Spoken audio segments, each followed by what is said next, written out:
మామూలుగా ఏమైనా పుస్తకాలు అయితే మనం చదవచ్చు, స్టోరీస్ లా చదివేసుకుంటే అయిపోయింది. ఈ బైబిల్ గ్రంథం అనేది మరి చాలా జాగ్రత్తగా చదువుకోవాలి మనం. దీంట్లో ఒక చోట ఒక మాట ఉంటుంది, ఒక చోట ఇంప్రూవ్మెంట్ ఉంటుంది. ఒక రాజుల గ్రంథంలో ఒకే వ్యక్తి కోసం రాజుల గ్రంథంలో ఒక మాట ఉంటుంది, దినవృత్తాంతాల గ్రంథంలో ఇంకో మాట ఉంటుంది, దానియేలు గ్రంథంలో ఒక మాట ఉంటుంది, దావీదు ఈ కీర్తన గ్రంథంలో ఇంకో మాట ఉంటుంది. అయితే నలుగురు గురించి 4 మాటలు కూడా నలుగురు గురించి ఉంటాయి. అయితే ఒక ఆయన గురించి అక్కడ ఉన్నది, ఒక ఆయన గురించి ఇక్కడ ఉన్నది. అందుకో చోట అక్కడో చోట ఇక్కడో చోట కొన్ని మాటలు ఉంటాయి బైబిల్లో. వాటిని చూసి వాటిని ఆ గ్రంథం చదివి మరి గ్రహించినాడని చెప్తా ఉన్నాడు. మనం ఏం చేయాలి అంటే బైబిల్ గ్రంథం చాలా ప్రతి దినము మనం చదవాలి. ఎందుకు చదవాలంటే మన జీవితంలో క్షేమం. బైబిల్ చదవడం అనేది మనం ఏం చేస్తున్నట్టు దాని అర్థం అందరికీ తెలిసిన విషయమే. బైబిల్ చదువుతూ ఉన్నాము అంటే దాని అర్థం మనం ఎవరితో మాట్లాడుతున్నట్టు అంటే దేవుడితో, దేవుడితో మనం మాట్లాడుతూ ఉన్నాం కదా. దేవుడు మనతో మాట్లాడుతూ ఉన్నాడు. ఆ పరిశుద్ధ గ్రంథంలో మాటలు మనం ఏదైతే చదువుతామో దానిలోంచి దేవుడు ఏం చేస్తాడు, మనతో మాట్లాడు. ప్రార్థన చేసేది ఏంటంటే మనం ఆయనతో మాట్లాడతాం, దేవుడితో మాట్లాడతాం. ఇక్కడ ఏం చేస్తున్నాడు, దేవుడు ఆయనతో ఎన్నో ప్రవక్త ద్వారా ఏదైతే మాట్లాడుతూ వచ్చాడో ఆ మాటలు పరిశుద్ధ గ్రంథంలో నుంచి చదివి ఆయన గ్రహిస్తూ వచ్చాడని చెప్తా ఉన్నాడు. మన జీవితంలో మనం కూడా గ్రహింపగలిగి మరి మరి ఎవరంటే దానియేలే గ్రహించలేకపోతే వచ్చాడు, పరిశుద్ధ గ్రంథంలో మాటల్ని గ్రహించలేకపోతే వచ్చాడు. ఆ గ్రహింపు కలగడానికి కొన్ని సందర్భాలు దేవుడు తెలియచేయడానికి దానియేలుకి వెళ్ళి దేవుని లోతు ద్వారా తెలియపరచబడుకోవచ్చు కదా. రాజు ఒక కలగన్నాడు, మామూలుగా మనం చెప్పుకోవాలంటే ఆ కలభావం చెప్పేవారు ఎవరు లేరు. ఎంతో మంది ఎవరెవరు ఉన్నారు లోకంలో ఎంతో మంది ప్రజలు ఉన్నారు, జ్ఞానవంతులు ఉన్నారు, శౌర్యవంతులు ఉన్నారు, బలవంతులు ఉన్నారు, అయితే యజ్ఞశూరులు ఉన్నారు. కానీ అది ఎవరి వల్ల కూడా జ్యోతిష్యులు ఉన్నారు, ఇంకా మంచి మంచి మంచి గ్రంథాలు చదివే గ్రంథకర్తలో రచించిన వాళ్ళు ఉన్నారు. అయితే ఎవరి ద్వారా కానీ ఆ సంగతులు దేవుడు ఎవరికి బయలుపరిచాడు, దానియేలు బయలుపరిచాడు. దానియేలు ఏం చేస్తూ వచ్చాడు, ప్రోత్సహిస్తూ వచ్చాడు. ఎవరిని అంటే తన స్నేహితుల్ని ప్రోత్సహిస్తూ వచ్చాడు. మనం కూడా మన జీవితాల్లో మనం ఏం చేయాలంటే ప్రార్థించే విషయంలో ఆయన దేని విషయంలో ఆ కళ మర్మం కావాలి, ఆ కళ జవాబు తెలియాలి, ఆ ప్రశ్నకి జవాబు రావాలి, ఉత్తరం రావాలి. అంతే అన్నాడు కదా, ఆ మొరపెట్టి నేను ఉత్తరం ఇస్తాను. అలాగే మా ఉత్తరం రాస్తే మనకి జవాబు కూడా కావాలి. ఇది వారి గతంలో మనం ఏం చేసేవాళ్ళు, ఉత్తరాలు రాసుకునేవాళ్ళు, చాలా ఉత్తరాలు రాసుకునేవాళ్ళు.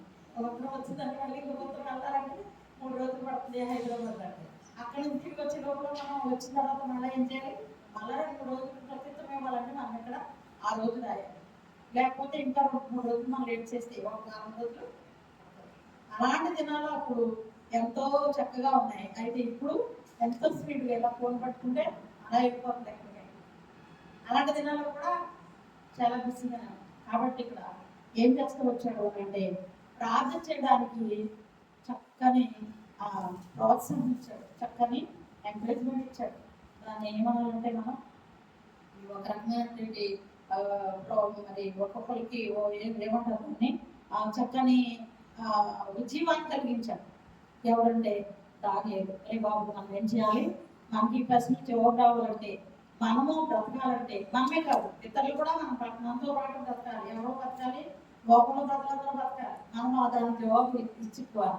లేదంటే మరి వాళ్ళందరికంటే మనం జ్ఞానవంతులమే కానీ మనం కూడా వరకు నశించిపోతాం. మనం అలా నశించడం దేవుడికి ఇష్టం కాదు. మనం పుట్టించినందుకు మనం సజీవంగా ఉండాలని, మనం దేవుడు మనం బ్రతకాలని, ఈ లోకంలో గొప్ప సాహస కార్యాలు మన ద్వారా దేవుడు చేయాలని ఉద్దేశించాడు. కాబట్టి మనం ఏం చేయాలంటే మనం దేవుడు పెట్టాం కాబట్టి మనం ఎవరి మీద అనుకోవాలంటే భయం లేకుండా దేవుడి మీద మనం ఆనుకోవాలని కొన్ని మాటలు వాళ్ళు ముగ్గురు ఆ సందర్భంలో మాట్లాడుకోవచ్చు కదా.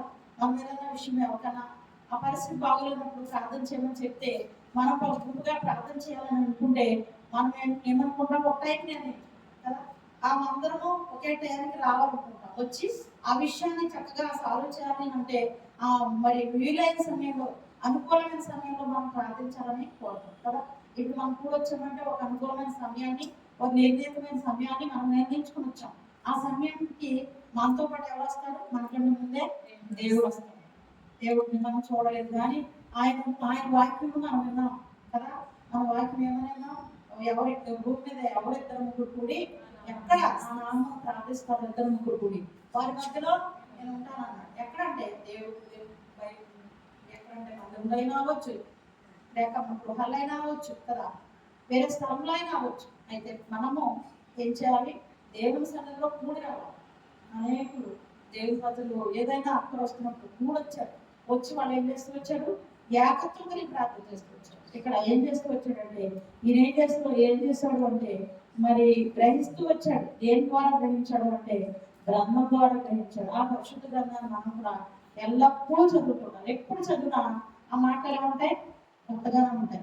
ఆ మాటలు ఎలా ఉంటాయి? జ్ఞాపకంలో ఉండవు. చాలా మన విషయాలు చెప్తూ ఉంటే జ్ఞాపకం వస్తూ ఉంటాయి. మనం చదవకుండా ఉంటే ఏమాత్రం కూడా చదివి చాలా వరకు మర్చిపోతాం. మనం కదా అధ్యయనం అంతా చదువుతాం. ఇప్పుడే చదివాం. అన్ని వచనాలు మనకు గుర్తుంటాయా?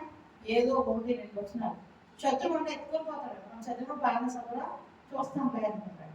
ఆ చదివిన తర్వాత ఏమవుతుందంటే ఎత్తుకుపోతాడు. మన హృదయంలో ఉండనివ్వడం, మన నిర్ణయం చేసి దాని మీద కేంద్రీకరించడం, దాని మీద దృష్టి ఉంచనివ్వడం. కాబట్టి ఏమవుతుందంటే మన హృదయంలో అన్ని మాటలు ఉంటే మనము ఇక శత్రువుని లయం చేసేస్తాం. నిమిషాల మీద ఎక్కడ మన చుట్టుపక్కల మన స్థలాల్లో ఎక్కడ కూడా ఆచూకీ ఉండకుండా పోతాం. కాబట్టి మరి అందుకు శత్రువు ఏం చేస్తాడంటే ఎక్కుని పోతాడు. కాబట్టి ఇక్కడ ఏం చేశాడు అంటే గ్రహించి మన జీవితాల్లో ఆ విధమైన గ్రహింపు కావాలి. మనం గ్రహింపుతో కూడా వాక్యం చదవాలి. వాక్యం గ్రహించుతూ చదవకపోతే ఆ చదువువాడు ఏం చేయాలంట? గ్రహించాలంట. దానిని చదువువాడు వినాలంట కదా, విని గ్రహించాలంట. ఆ విధంగా చేయకపోతే మనకి ఏమాత్రమో అర్థం కాదు. ఇక్కడ ఏం చెప్తున్నాడు అంటే గ్రహించాడు దానియేలు. అంతటా నేను గోనె పట్ట కట్టుకొని ధూళి తలపై వేసుకొని ఉపవాసం ఉండి